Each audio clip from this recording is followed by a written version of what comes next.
Hi, I'm Eric Fossum. I'm from the Thayer School of Engineering at Dartmouth, and I'm going to tell you my story also. By the way, how many of you have a camera in your cell phone? I should say, how many don't have a camera in your cell phone? Okay. That's basically the story I'm going to tell you about, is the technology that made that possible. I also have a second story I want to tell you, and that's the story of Adi, who is a camper at Camp Invention, a young inventor, and we'll come back to her story a little bit later. This is really two stories in one. That's really what I should say. I was very fortunate growing up. I had a chance to do experiential learning, which of course is the whole new wave now, but I got to do it back in 1970. That's me in the red shirt. At the Talcott Mountain Science Center in Connecticut. And actually we're wondering what we're doing. We're actually launching weather balloons and tracking their progress. And I have to say that experience of experiential learning in my life was really formative for me. It was a very important thing that I think I carry forward to this day. I'm still in touch with that Talcott Mountain Science Center, trying to help support their programs. And the whole process of doing things with your hands and learning science, something we know well at the universities, but it's also very important at a younger age. I will say that when I did this, I felt very intimidated by the other students in this program because I had a lot of trouble trying to figure out what I wanted to do, and I felt very inadequate compared to the rest of the students there. So fast forward, I went to college, I went to graduate school, I was a professor at Columbia, and then I got recruited out to the NASA Jet Propulsion Lab out in Pasadena, California. And one of the problems that I had was to try to help NASA miniaturize spacecraft, interplanetary spacecraft in the future. And we wanted to shrink everything. My job was really in the camera side of things. We wanted to shrink the camera. My specialty is microelectronics, applied physics, and image sensor technology. How do you go about shrinking electronics? Well, those cameras use charge-coupled device technology, CCD. And probably most of you remember the camcorders in the 1980s and early 1990s. They're kind of big and had a battery about the size of a brick, speaking of batteries. They lasted for maybe an hour if you were lucky. And the problem really isn't with the CCD per se, it's with all the electronics. But if you want to shrink something down in electronics, you want to integrate a lot of things on the same chip. That's the proven way to do that. So unfortunately, the charge-coupled device technology is not really amenable to shrinking to standard microelectronics technology. So we had to invent a new kind of sensor that we could fabricate in a mainstream microelectronics process. And so we invented the CMOS active pixel image sensor with intrapixel charge transfer camera on a chip. It's a long thing, but think of it as a CMOS image sensor. And that allowed us to integrate everything onto a single chip. Almost all the electronics you saw in that other package pretty much fit into this tiny chip, along with the new image sensor. So after we invented this, thinking about this tiny camera technology, we were thinking, wow, this could be really useful here on Earth. So as a federally funded research and development center, we tried to transfer this technology to U.S. industry. I went out and visited a lot of companies, and generally they moved very slowly. And that was a very frustrating experience for us. So we decided to start our own company. And we started in 1995. This is by 2000. We grew to a total of about 150 people by 2001. We did a lot of cool things. We used this technology to make the first pill cameras that you swallow the camera and it goes down through your intestines in kind of a fantastic voyage. It's a disposable camera, by the way. And then also we did cameras for cars and cameras for motion capture for movies. Of course, the killer app was a cell phone camera. We sold the company in 2001. And then since that time, many other companies around the world have been using this technology, which is owned by Caltech, by the way. They have the patents. Otherwise, I would have flown here in my private jet. So Caltech owns the intellectual property.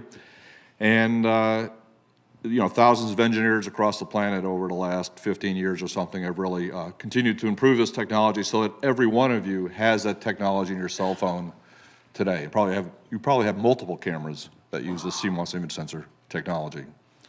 In fact, there's about 4 billion cameras made every year right now. That's 120 cameras per second, every minute, every hour, 24 hours a day. That also corresponds these days to about 250 million photos uploaded to Facebook every day, which is kind of amazing, and about 1 billion pictures in total across the planet uploaded to the web every day. So I guess we were, it went everywhere. Okay, actually, I'm like surprised. Wow, it really worked. Okay, that's my real feeling is that it's great when a plan comes together. So, well, that's true. And it's used for a lot of silly things too. This is a selfie of course, myself and Steve Fossum. Steve, by the way, is also an Invention Ambassador, and he invented the first self-contained digital camera back in the mid-'70s at Kodak. And that's Moroka, who's a CBS TV personality, and he's the one that's taking the selfie of the three of us up on stage. And then there's a lot of things that people use cameras for that I never expected, which also a very interesting process and a whole nother talk. So, I'm still, after running a couple of companies and going back, finally went back to academia, and I'm still inventing. I'm working on the next generation image sensor technology where we want to count every photon that hits the image sensor chip one at a time. And we're going to put like 1 billion pixels on one chip, and we're going to read it out 1,000 times per second. And we're going to have all of this digital data, about 1 terabit per second, which we can then process to create image pixels and do all kinds of other very interesting things with images that you can't do today. Part of it is for low light imaging. Like right now, if you try to take a picture with your cell phone under dim light, the picture doesn't come out too well. We want to improve that. A lot of scientific imaging applications. So that's, keeping me very active, keeps my students active. But I also want to say that, this is really moving on to the second part of this talk. Things don't always work right the first time when you're an inventor.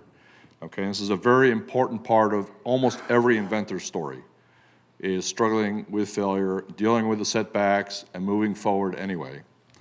And it's such an important thing is, how do we teach that to the next generation? And I believe that experiential learning is a big part of that process. It certainly was very important for me. So at this point in my life, it's like, how do I pay it forward to the next generation? I've been very involved with this Camp Invention. Camp Invention was started by the National Inventors Hall of Fame. I was inducted myself in 2011. And what we do is a summer, 1-week summer program for kids. There's about 1,200 camps across the country. The kids get a chance to come and experiment. Now, it's very important because in school, what are kids taught in elementary school? Get the right answer the first time, right? That's really what they're taught. Get the right answer. They're not taught like, oh, it's okay not to get perfectly right the next time. Just go back to the drawing board and try again. So this is one of the things that comes out of this camp invention process. And the kids do a lot of things. They take things apart. They have notebooks, inventor notebooks. They put things together, work together in teams. And it's just, it's a blast to go visit these camps. That's what I try to do as an inductee, is go visit these camps and talk to the kids. But the two important things about Camp Invention, of course, we want to teach and excite the students about STEM and invention, and that's what we just said. But there's another agenda that's equally important, maybe more important, and that is that most elementary school teachers don't know really how to teach STEM. How can they teach invention? They really don't know how to do that. They don't have experience themselves. So by using this curriculum in a box that comes with Camp Invention, They can put together a program, they can teach the kids, and then the important part is they can take it back to their classroom the rest of the school year and teach more students. And so you get this multiplication effect that I think is really key. So I feel very passionate about that, as I hope you can tell. So we come back to 80. So just as an example, so 80 was at a camp that I visited in New Hampshire. I'm trying very hard to start new camps in New Hampshire where we have a lot of underserved communities. And in fact, that's the governor of New Hampshire that also visited the camp. But in 80's case, she was working on a invention challenge where she had to build a little air rocket that you stomp and goes flying and try to hit inside a swimming pool, which was the moon. So 80 built this air rocket, and she decorated it with all kinds of things off of it, a lot of feathers and other dangly things. And so she put it on the stomp rocket, the launch pad, and stomped it, and it went and like landed 2 feet away. Now here's the best part, okay? She picked it up and literally said, "Oh, I think I have too many feathers on this rocket." She went back to her little work area, took the feathers off, stripped a bunch of stuff off, came back, stomped it, boom, bullseye, right into the moon, the swimming pool. And it was just such a joy to behold. I couldn't believe that I was like watching this happen in real time. So it was really terrific. So I say to all my fellow Invention Ambassadors, I also look forward to you paying it forward in your spare time to the next generation, and thank you very much for your attention.